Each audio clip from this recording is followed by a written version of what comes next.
want your analysts working on critical alerts. You don't want their experience being used to filter out the false positives and the things that they shouldn't be looking at. It's not about reducing your SOC, it's not about solving every single problem that you might have from a security perspective, but what it can do is really help focus your teams in the right areas and ensure you respond to those critical alerts when they happen.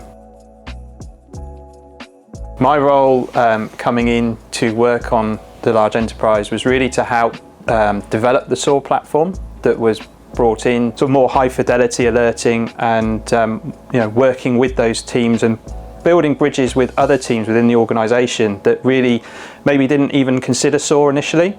But as the SOAR product developed, as the more teams got involved with it, it broadened the horizons of what was possible with SOAR. The security operations team was everywhere. Before we implemented SOAR platform, it was a lot of manual tasks. Doing things, correlating stuff, and building the process.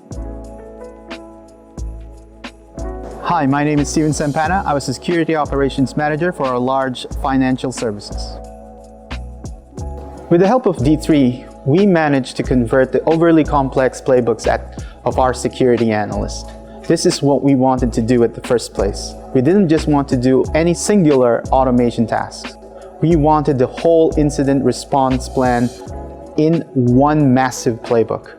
This was huge for us because we didn't have to do escalations manually to a ticketing system. We did not have to do automation on notifications or sending emails. The platform did it all for us. By filtering out the noise, canceling out, auto-closing the non-actionable alerts that we were facing, it tremendously reduced our numbers.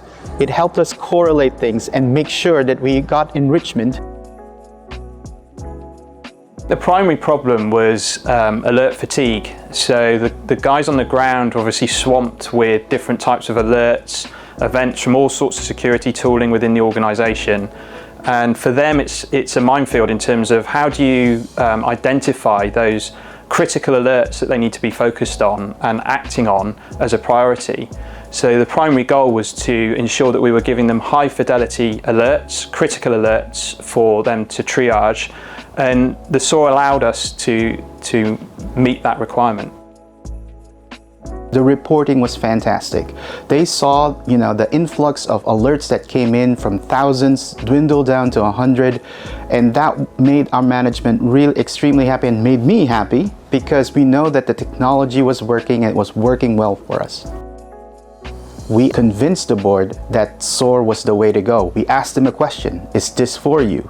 And we ended up moving the scope wider to DLP, to threat intelligence, to vulnerability management, and that just expanded our need for the platform. And from our initial 20, we ended up around 80 user licenses.